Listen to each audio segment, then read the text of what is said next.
Friends, ನಾನು ಇವತ್ತು ಅಳಂಬಿ ಸಾಂಬಾರು ಮಾಡಬೇಕಂತ ಇದ್ದೀನಿ, ಸುಕ್ಕ ಮಾಡಬೇಕಂತ ಇದ್ದೀನಿ. ಸಾಂಬಾರಿಲ್ಲ. ಇವಾಗ ಚೆನ್ನಾಗಿ ತೊಳೆದು ಚೆನ್ನಾಗಿ ಚಿಕ್ಕದಾಗಿ ಕಟ್ ಮಾಡ್ತಾಯಿದ್ದೀನಿ. ಈ ಥರ ಕಟ್ ಮಾಡಬೇಕು. ಇವಾಗ ಸೀಸನ್ ಅಲ್ವಾ, ಅದು ಇವಾಗ ತಿನ್ನಬೇಕು. ಆದರೂ ಇವಾಗ ಅಪರೂಪ ಸಿಗೋದು, ಆದರೆ ಸಿಕ್ಕಿದೆ. ನಿಜ ಹೇಳ್ಬೇಕಂದ್ರೆ ಇದು ನಮ್ಮ ಅಣ್ಣವ್ರಿಗೆ ಸಿಕ್ಕಿದ್ದು.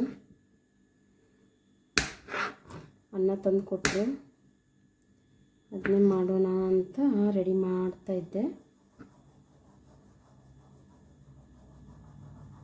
ನಾನು ಇವಾಗ ಕಟ್ ಮಾಡಿದ್ದೀನಿ, ಮತ್ತೆ ಚೆನ್ನಾಗಿ ತೊಳಿತಾ ಇದ್ದೀನಿ ಇದನ್ನ. ಯಾಕಂದರೆ ಮಣ್ಣಿರುತ್ತಲ್ವ, ಅದಕ್ಕೆ ಕಟ್ ಮಾಡಿ ಮತ್ತೊಂದು ಸಲ ಚೆನ್ನಾಗಿ ತೊಳೆದು ಚೆನ್ನಾಗಿ ಈ ಥರ ಹಿಂಡಿ ಈ ಥರ ಹಾಕ್ತಾಯಿದ್ದೀನಿ.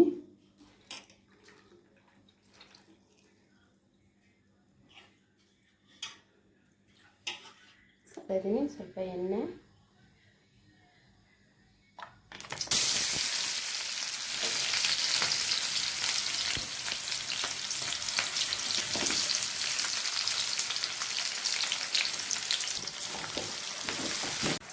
ಈ ಥರ ಆದ್ಮೇಲೆ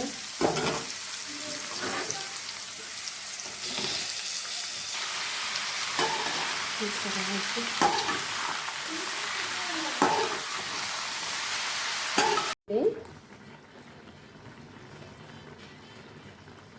ಮತ್ತು ಸ್ವಲ್ಪ ಹಾಕಿ ಚೆನ್ನಾಗಿ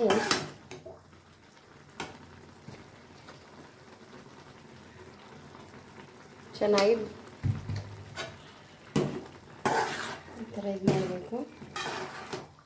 ಹೀಗೆ ಗ್ರೇವಿ ಮಾಡೋಕ್ಕೆ ಮಸಾಲೆ ತೆಗೆದಿದ್ದೀನಿ. ಪಟ್ಟೆ,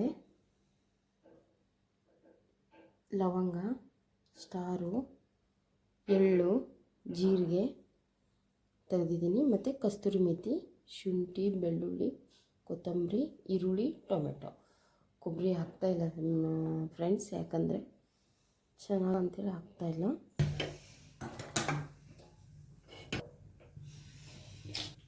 ಇವಾಗ ಚೆನ್ನಾಗಿ ಹುರ್ಕೋಬೇಕು. ಸ್ವಲ್ಪ ಎಣ್ಣೆ ಹಾಕಿ ಮಸಾಲನ ಹಾಕೋಣ. ಪಟ್ಟೆ, ಸ್ಟಾರು, ಲವಂಗ, ಜೀರಿಗೆ, ಎಳ್ಳು ಎರಡು ಸೇರಿ ಹಾಕಿದ್ದೀನಿ.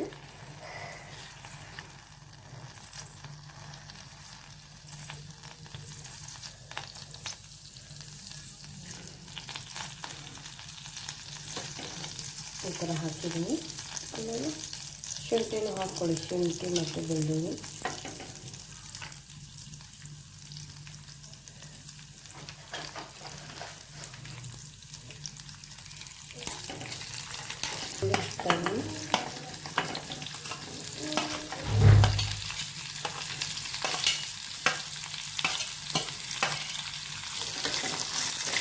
ಈ ಥರ ಹಾಕಿಬಿಟ್ಟು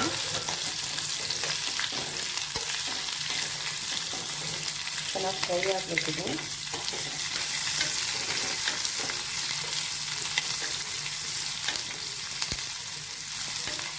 ಹುರ್ಕೋಬೇಕು.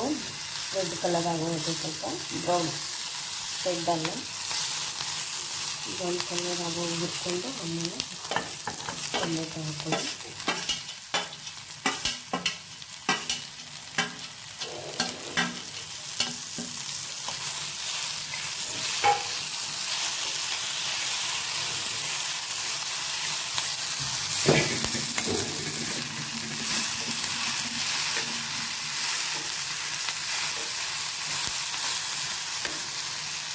ಹಾಕ್ತೀನಿ.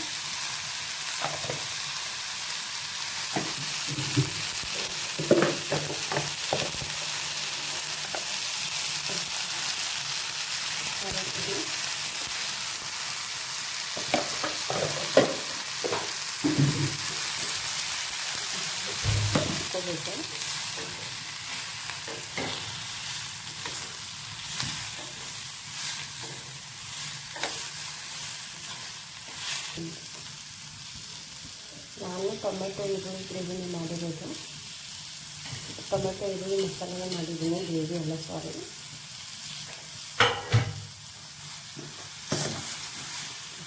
ಇಡು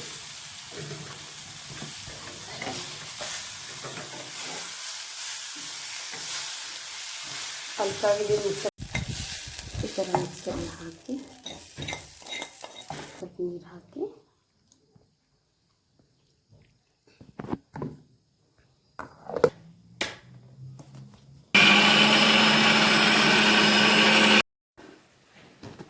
ನೋಡಿ ಈ ಥರ ಮಸಾಲೆ ಆಗಿದೆ.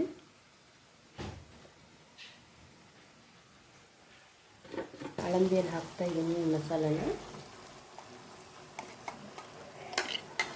ಸೇಮ್ ಮಟನ್ ಸಾಂಬಾರು ತಿಂದಂಗೆ ಇರುತ್ತೆ, ಮೊಸರಿಗಿಂತಲೂ ಚೆನ್ನಾಗಿರುತ್ತೆ ಇದು ಅಳಂದಿ ಸಾಂಬಾರು. ಇವಾಗ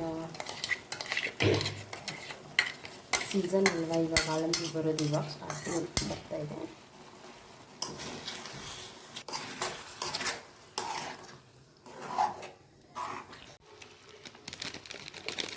ಮಟನ್ ಮಸಾಲ ಹಾಕ್ತಾಯಿದ್ದೀನಿ. ಕೊನೆಯದಾಗಿ ಸ್ವಲ್ಪ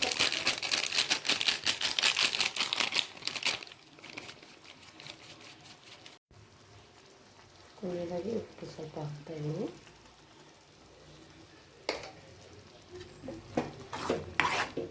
ಇದೊಂದು 5-10 ನಿಮಿಷ ಬೇಯಿಸೋಕೆ ಬಿಟ್ಟರೆ ಆಯಿತು, ಯಾಕಂದರೆ ಅದು ಮೊದಲೇ ಒಗ್ಗರಣೆ ಹಾಕಿದಾಗ ಬೆಂದುಬಿಟ್ಟಿದೆ. ಒಂದು 5-10 ನಿಮಿಷ ಬೇಯಿಸಿದರೆ ಸಾಕು, ಚೆನ್ನಾಗಿ ಅಳಂದಿ ಗ್ರೇವಿ ಆಗಿರುತ್ತೆ. ನೋಡಿ ಫ್ರೆಂಡ್ಸ್, ನೋಡಿ ಈ ಥರ ಅಳಂದಿ ಗ್ರೇವಿ ಮಾಡಿದ್ದೀನಿ. ತಿಂದು ನೋಡಿ ನೀವು, ರೊಟ್ಟಿ ಜೊತೆ, ಅಕ್ಕಿ ರೊಟ್ಟಿ ಜೊತೆ ಮಾಡಿಕೊಂಡು ತಿಂದು ನೋಡಿ, ಚೆನ್ನಾಗಿರುತ್ತೆ.